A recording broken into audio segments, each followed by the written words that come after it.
Good morning, everyone. Welcome to St. Wilfred Law College, and this is lecture of IPC. Today we are going to discuss very important topics. Today we are going to discuss section 390, which deals with robbery, and section 391, which deals with dacoity. Very important topics. These two topics are in your 6th schedule, and question is also asked, what is difference between these two sections? There are some differences in some sections, like difference between section 403 and 406, difference between theft and robbery, difference between theft and extortion, difference between robbery and dacoity, difference between theft and dishonest misappropriation of property. तो इनमें से जो difference जितने भी मैंने अभी आपको कहे हैं, सबके सब बहुत बहुत बहुत इंपॉर्टेंट है. इनके ऊपर आप फोकस करिए. अब हम शुरू करते हैं section 390, robbery. See, you cannot understand robbery until you understand what is theft and what is extortion. And that's why, this is the reason why I already discussed these two sections in previous lectures. We have already discussed theft and extortion in our previous lectures. So if you have not seen that lecture, I recommend you not to see this lecture, but go through that lecture first, and only after that you should come to this lecture. Okay, so now we deal with robbery, section 390. Definition for robbery has been mentioned in section 390, and punishment for the same is under section 392 IPC. And dacoity's definition has been mentioned in section 391, and punishment for the same has been mentioned in section 395. Okay, so you should also know where is punishment. Not only definition, but also punishment should be undertaken. Okay. So robbery, what is robbery? Robbery, actually, this is aggravated form of theft or extortion. Either there will be theft or there will be extortion at the time of robbery. But when theft will be converted into robbery, or when extortion will be converted into robbery, this is the main point here. Okay. So this is sure that at the time of committing robbery, theft or extortion whatsoever, वो भी हो रहा है, और कुछ special चीजें भी हो रही है जिसकी वजह से वही थेफ्ट रॉबरी में कन्वर्ट हो जाएगी या वही एक्सटॉर्शन रॉबरी में कन्वर्ट हो जाएगा. दोनों एक साथ तो नहीं हो सकते ना. ठीक है. ओके. जहां मैं हाथ लगा रहा हूं वहां पे भी जरूर ध्यान देना, क्योंकि इसके अंदर इधर बताया हुआ है कि थेफ्ट कब रॉबरी में कन्वर्ट हो जाएगी, इधर बताया हुआ है कि एक्सटॉर्शन कब रॉबरी में कन्वर्ट हो जाएगी. और ये जो बीच का पार्ट है, ये जो मिडिल ब्रैकेट लगा हुआ है, ये बीच का पार्ट ऐसा है जो कि दोनों के लिए काम में लिया जाएगा इस लेक्चर में. तो ये सब क्या है अभी हम देखते हैं इसको. तो देखो, थेफ्ट रॉबरी में कन्वर्ट तब हो जाएगी जब वॉलंटरीली कॉजेज डेथ. जब आप थेफ्ट कर रहे हैं उस वक्त अगर आप वॉलंटरीली डेथ कॉज करते हैं, मैं चोरी करने गया किसी घर में और वहां पर मैंने जानबूझकर किसी की डेथ कॉज कर दी. अब वॉलंटरीली का मतलब वही होगा जो सेक्शन 39 आईपीसी में दिया हुआ है, और डेथ का मीनिंग वही होगा जो सेक्शन 46 में दिया हुआ है. क्या है वो हम देखेंगे. तो वॉलंटरीली आप डेथ कॉज करते हैं, या हर्ट कॉज करते हैं, या फिर रॉन्गफुल रिस्ट्रेंट आप कॉज करते हैं. हर्ट अपने आप में कोई ऑफेंस नहीं होता है तब तक जब तक कि ये वॉलंटरीली ना किया जाए, और इसीलिए सेक्शन 319 के अंदर हर्ट की डेफिनेशन बताई हुई है, लेकिन इसका पनिशमेंट नहीं है. पनिशमेंट 323 में मिलेगा आपको, और वो क्या है, वो है वॉलंटरीली जो है हर्ट कॉज करना. तो जब तक कि हर्ट वॉलंटरीली कॉज ना किया जाए तब तक वो सिर्फ एक हर्ट है, लेकिन कोई ऑफेंस तो नहीं है. ठीक है. और ऐसे ही रॉन्गफुल रिस्ट्रेंट इसको डिफाइन किया हुआ है सेक्शन 339 के अंदर, और ये एक ऑफेंस है जिसका पनिशमेंट आपको 341 में मिल जाएगा। लेकिन जब आप यही चीज थेफ्ट करते टाइम करते हैं तो फिर आप रोबरी का क्राइम करते हैं। ठीक है, रॉन्गफुल रिस्ट्रेंट अपने आप में एक क्राइम है, लेकिन जब आप थेफ्ट करते टाइम ऐसा कुछ करते हैं इसका मतलब अब ये रोबरी हो गई। ठीक है, कैसे कैसे होते हैं उस पर हम आएंगे। तो ये सब आप जब वॉलंटरीली कॉज कर रहे हैं तो रोबरी कर रहे हैं, और अगर आप इन सब के लिए अटेम्प्ट भी करते हैं तो भी ये रोबरी में आएगा। ठीक है ना, तो वॉलंटरीली कॉजेज या अटेम्प्ट किसका, डेथ का, हर्ट का या रॉन्गफुल रिस्ट्रेंट का eight the time of theft, this is robbery. ठीक है, तो पहला तो ये हुआ।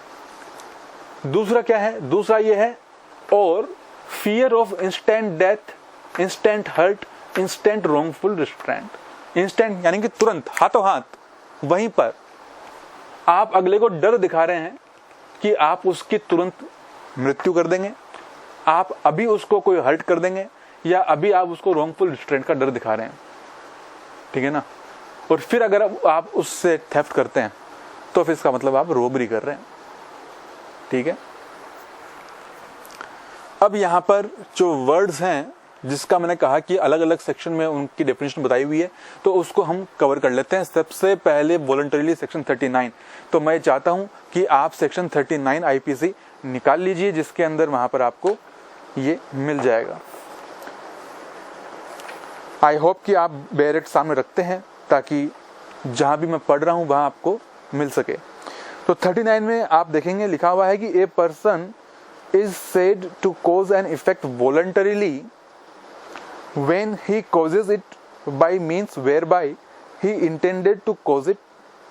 वो कुछ साधन रखता है जिससे वो उसको कॉज करने का इंटेंशन रखता है, और by means which at the time of employing those means he knew or had reason to believe वो section 26 IPC likely to cause it। या फिर जब वो जो कुछ भी उसके पास सोर्सेज है जिससे वो करना चाह रहा है, जब वो उसको सोर्सेज को अप्लाई करता है, एम्प्लॉय करना मतलब यहाँ पे उसको काम में लेना, अप्लाई करना। ठीक है ना, तो उस वक्त वो जानता है या उसके पास रीजन टू बिलीव है कि उससे कुछ वैसा हो जाएगा जैसा वो करना चाह रहा है, तो इसको हम बोलते हैं वॉलंटरीली। नेक्स्ट जो इसमें दिया हुआ है वो है डेथ का। डेथ सेक्शन 46 में मिल जाएगी। तो 46 में डेथ लिखा हुआ है कि the word death denotes the death of a human beings unless the contrary appears from the context. तो हमारी नजर में तो इंसान की मृत्यु होती है, जानवरों की नहीं होती, पक्षियों की नहीं होती, किसी और की नहीं होती, लेकिन तब तक जब तक कि वहां पर कुछ कॉन्ट्ररी ना दिखा दिया जाए। अगर टेक्स्ट ये कहता है कि इसके अंदर एनिमल की डेथ भी इसमें इंक्लूड है, तो इसका मतलब अब वहां पर केवल उस टेक्स्ट के अंदर वहां पर उसकी डेथ को भी सेक्शन 46 में ही कवर करेंगे। ठीक है, नेक्स्ट इसके अंदर बताया है हर्ट। तो हर्ट 319 में मिल जाएगा। 319 सेक्शन निकाल लीजिए, उसके अंदर आपको हर्ट की डेफिनेशन मिल जाएगी, बहुत ही इजी सी है। whoever causes hurt, whoever causes bodily pain, disease or infirmity to any person means any person, it may be living person, it may be legal person as per section 11 of IPC। तो किसी भी person को, चाहे वो company हो, body association हो, या फिर मैं हूं, आप हो, कोई और व्यक्ति हो, अगर इसको बॉडीली पेन होता है, दूसरा है कोई बीमारी आप कर देते हैं उसको, जैसे कि ये कोरोना चल रहा है इस वक्त, तो कोरोना अगर मुझसे आप तक पहुंच गया, इसका मतलब ये हर्ट हो गया है आपको, लेकिन ये क्रिमिनल ऑफेंस नहीं है तब तक जब तक कि मैं इंटेंशनली वैसा कुछ नहीं करता हूं, या फिर ये ऑफेंस नहीं बना दिया जाता किसी अलग कानून के द्वारा। ठीक है ना, जैसे राजस्थान के अंदर डिजीज एक्ट लागू हो रखा है इस वक्त, एपिडेमिक एक्ट भी लागू हो रखा है, तो इसके अंदर अगर ये कवर हो रहा है तो फिर ये वहां पर एक ऑफेंस बन जाएगा। तो हर्ट अपने आप में ऑफेंस नहीं जब तक कि ये उस इंटेंशन से ना किया जाए या उस कैटेगरी में ना फिट बैठ जाए जहां तक उसको ऑफेंस बनाया जा रहा है। या फिर तीसरा है इन्फर्मिटी, तो इन्फर्मिटी आ जाए तो भी हर्ट आता है। हर्ट और ग्रीवस हर्ट में फर्क होता है, वो क्या होता है ये आप एडवांस से पढ़ के रखें, इसके ऊपर लेक्चर हमारा आगे आएगा। और फिर नेक्स्ट इसके अंदर है वो है रॉन्गफुल रिस्ट्रेंट, वो 339 ही आपको मिल जाएगा। 339 wrongful restraint कहता है कि whoever voluntarily वही 39 obstructs any person, किसी व्यक्ति को रोक दिया, so as to prevent that person from proceeding in any direction, कि वो किसी डायरेक्शन में जा रहा था और आपने उसको जाने से रोक दिया। अब यहाँ पर पर्सन का मतलब लिविंग पर्सन ही है, यहाँ पर लीगल पर्सन नहीं हो सकता, क्योंकि कंपनी किसी डायरेक्शन में जा नहीं सकती। कंपनी का ऑफिस होता है, कंपनी खुद आपको चलती हुई कहीं दिखाई नहीं देगी, ठीक है ना। कंपनी का ऑफिस चल रहा है, ऑफिस भी चल रहा है मतलब उसका शेड्यूल चल रहा है, ऑफिस भी चल नहीं सकता, ठीक है, वो एक जगह बना हुआ है। तो यहाँ पर लिविंग पर्सन से मतलब है। तो वो किसी डायरेक्शन में जा रहा था और आपने उसको ऑब्स्ट्रक्ट कर दिया। In which that person has a right to proceed, और जिस तरफ जा रहा था वो उस तरफ जाने का उसका अधिकार भी था। ये इंपॉर्टेंट है। अगर अधिकार नहीं था तो फिर आप उसको रोक सकते हैं, अगर आपके पास रोकने का अधिकार है तो। मतलब आप रोक रहे हो तो आपके पास भी रोकने का अधिकार होना चाहिए, और वो चल रहा है तो उसके पास चलने का अधिकार होना चाहिए। जब अधिकार नहीं है और अधिकार से बियॉन्ड जाके कुछ किया जाता है तो वहां पर क्राइम बन जाता है। सेक्शन 40 आईपीसी की जो इंटरप्रिटेशन है वो यही है, ठीक है। अब इसमें एक्सेप्शन दिया हुआ है कि the obstruction of a private way over land और water which a person in good faith is important. Section 52 IPC. Good faith मतलब दिया हुआ है कि जिसको आप बुरे आशय से नहीं करते हैं, आपके पास उसको इनोसेंटली करने का रीजन है, आप उसको मैलिस इंटेंशन नहीं करते। Section 52 IPC. तो you do such act in good faith, believes himself to have a lawful right to obstruct, is not an offense within the meaning of this section, ठीक है। तो मेरी जमीन है, उसके ऊपर कोई भी आ जाता है तो मेरे पास राइट है कि मैं उसको रोकूं, लेकिन ये तभी है जब वो जमीन मेरी है और मेरे पास ऐसा राइट भी एग्जिस्ट करता है लॉफुली। अगर ऐसा राइट एग्जिस्ट नहीं करता है तो फिर मेरे पास कोई राइट नहीं है मैं उसको रोकूं, क्योंकि अब मुझे कोई मतलब नहीं है कि वो प्रॉपर्टी किसकी है, मुझे कोई मतलब नहीं है कि वो व्यक्ति कौन है, ठीक है। अगर ये कैबिन मेरा है और यहाँ पर कोई भी आके कुर्सी पे बैठ रहा है, आ रहा है जा रहा है, और अगर ये कैबिन मेरा है और ऐसा राइट मैं रखता हूं, तो फिर कोई भी यहाँ पर अंदर आएगा, बैठेगा, फैन चलाएगा, एसी चलाएगा, तो उसको मुझसे परमिशन लेनी पड़ेगी। अगर ऐसा वो नहीं करता है तो मेरे पास पूरा राइट है, मैं उसको निकाल दूं, वो नहीं निकल रहा है तो धक्के मार के भी निकाल सकता हूं। ऐसा राइट मेरे पास में एग्जिस्ट करता है, ठीक है। और इसके लिए वो ये नहीं कह सकता कि मैंने ऐसा क्यों कर दिया। ओके, तो हम जो बात कर रहे थे, हमारा जो मेन सेक्शन वापस आ जाते हैं उस पर, कि वॉलंटरली कॉजेस या attempt for that what death, hurt और wrongful restraint at the time of committing theft you do robbery. और आप फियर उसके अंदर कॉज करते हैं इंस्टेंट डेथ का या इंस्टेंट हर्ट या रॉन्गफुल रिस्ट्रेंट का। जरूरी नहीं कि आपने ऐसा कुछ कर दिया हो, ये कोई जरूरी नहीं है, लेकिन यहाँ पर वर्ड जो इंपॉर्टेंट है वो है फियर, कि आपने फियर उसको दिखाया है और इसीलिए अगला चुपचाप बैठा है, ठीक है। तो ये थेफ्ट करते टाइम रॉबरी हो जाती है। कब? अब एक्सटॉर्शन कब होगा? तो एक्सटॉर्शन ऐसे होगा स्टूडेंट्स, देखिए, offender is in presence of person. जो ऑफेंडर है वो उस वक्त उस व्यक्ति की प्रेजेंस में है, ठीक है, वहां खड़ा है वो या बैठा है, जो भी है वो उस वक्त वहां प्रेजेंस में। अब प्रेजेंस का मतलब क्या है? प्रेजेंस का मतलब यहां पर है sufficient near to generate fear, क्योंकि यहां पर फियर जनरेट किया जा रहा है कि मैं आपको अभी तुरंत हर्ट कॉज कर दूंगा, मैं अभी तुरंत आपको रॉन्गफुल रिस्ट्रेंट कर दूंगा, या किया जा रहा है, रॉन्गफुल रिस्ट्रेंट किया भी जा रहा हो, तो भी वहां पर ये जो फियर जनरेट किया जा रहा है, ये फियर जनरेट करने के लिए आप वहां पर खुद मौजूद हों। आप मेरे सामने यहां बैठे हैं और मैं यहां पर अगर आपको तुरंत हर्ट कॉज करने के लिए आपके सामने फियर दिखाता हूं, और मैं उस वक्त जो मेन क्राइम कर रहा हूं वो एक्सटॉर्शन है, लेकिन जब मैंने ऐसा कर दिया तो अब ये एक्सटॉर्शन तो नहीं रह गया, ये हो गई मेरी रॉबरी, ठीक बात है। तो इसके अंदर भी यही चीज आएगी, फियर ऑफ इंस्टेंट डेथ और फियर ऑफ हर्ट और फियर ऑफ रॉन्गफुल रिस्ट्रेंट। अगर आप कर रहे हैं एक्सटॉर्शन के टाइम तो फिर आप रॉबरी कर रहे हैं। और इसके अंदर ये चीज भी शामिल है कि जब एक्सटॉर्शन का हमने पढ़ा था तो उसमें पढ़ा था कि एक्सटॉर्शन जरूरी नहीं है कि जिसके साथ किया जा रहा है उसको ही डर दिखाया जाए, हो सकता है कि उसका किसी और व्यक्ति में इंटरेस्ट हो तो उसके लिए भी डर दिखाया जाए कि भाई अगर तूने ऐसा नहीं किया तो उसके साथ हम ऐसा कुछ कर देंगे, ठीक है ना। तो वहां पर भी एक्सटॉर्शन ही आता है। इसलिए इसमें लिखा है also of some other interested person. तो उसको भी अगर आप इंस्टेंट डेथ या इंस्टेंट रॉन्गफुल डिस्टेंट या इंस्टेंट हर्ट का अगर फियर दिखाते हैं तो एक्सटॉर्शन करते टाइम आप रोबरी कर रहे हैं। ठीक है, तो आई होप कि आपको समझ में आ गया होगा। नेक्स्ट जो सेक्शन है वो 391 में है, पनिशमेंट रोबरी का 392 में है। पनिशमेंट आप अपने आप पढ़ लेंगे, समझाने लायक कुछ भी नहीं है उसके अंदर। Next is our section 391 which is dacoity. Punishment for the same offence has been mentioned under section 395।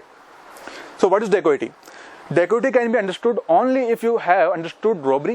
Robbery can be understood only if you have understood theft or extortion. Okay? And theft and extortion can be understood only if you have complete knowledge regarding what is voluntarily, what is death, what is hurt, what is wrongful restraint. Fine. So आपको system wise चलना होगा, तभी आप इन सब चीजों को समझ सकते हैं। और ये एक अच्छा तरीका है कि आपको IPC याद कैसे हो, यानी कि याद करने की जरूरत ना पड़े, वो याद हो जाए। ठीक है ना? This is not a good miracle, this is just some tricks which can be applied here. Okay, so what is 391 dacoity? तो यहां कहा जा रहा है कि कमिटिंग या अटेम्प्ट व्हाट रॉबरी। आप रॉबरी कमिट कर रहे हैं या अटेम्प्ट कर रहे हैं तो फिर वो डेकोइटी में आ जाएगी? नहीं, ऐसा नहीं है, इसमें कुछ और एलिमेंट्स भी आएंगे। 5 या मोर, 5 तो कम से कम हमें लोग चाहिए, ज्यादा हो सकते हैं लेकिन कम से कम 5 लोग। ये सब के सब अगर संख्या 5 है तो क्या ये डेकोइटी आ जाएगी?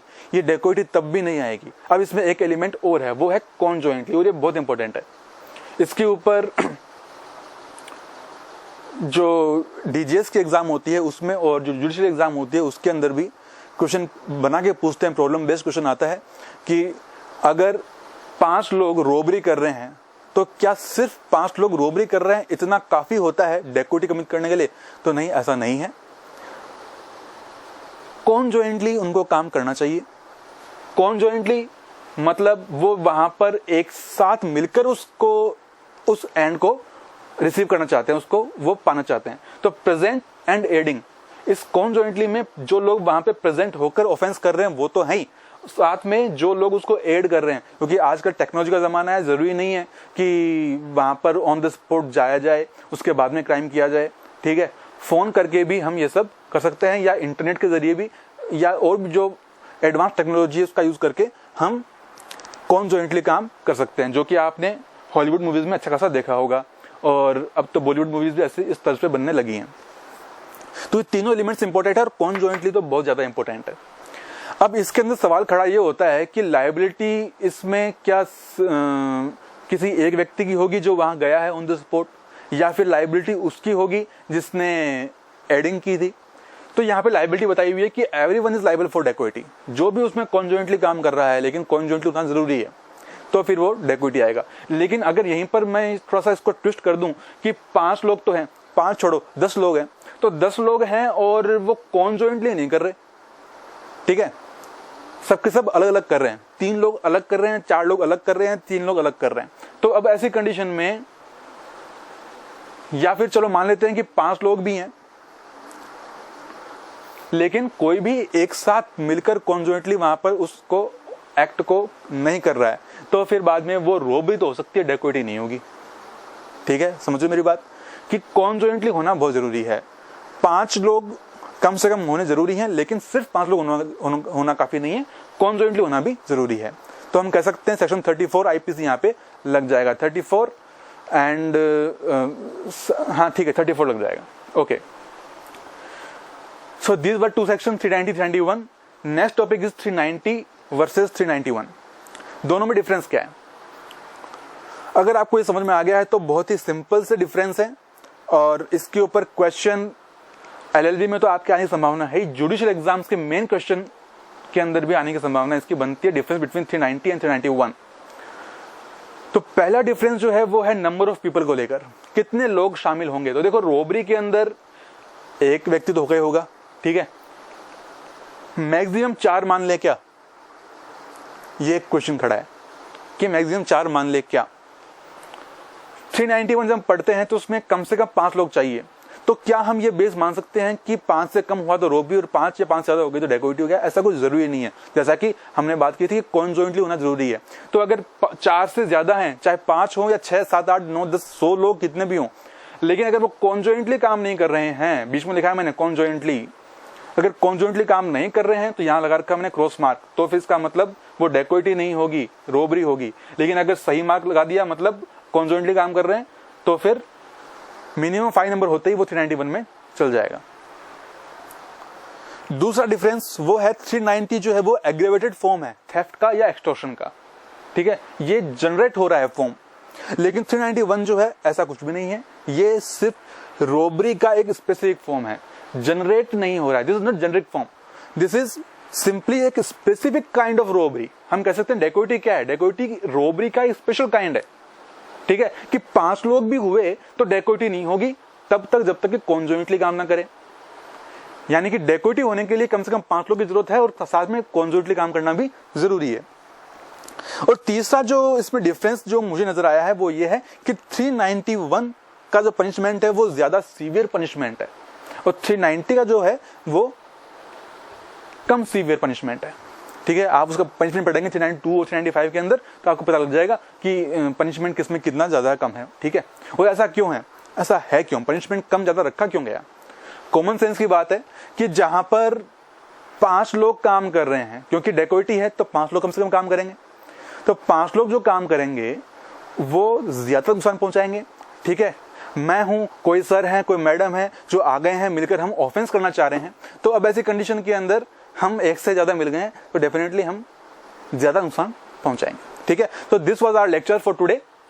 इस लेक्चर के अंदर हम आज इतना ही कर रहे हैं और 390, 391 बहुत इंपॉर्टेंट है। जो सेक्शन पनिशमेंट के हैं उसके अंदर आप खुद पढ़ेंगे, अपने आप समझ में आ जाएगा, समझाने लायक कुछ भी नहीं है। तो इस वीडियो में हम इतना ही करते हैं। Good bye, take care.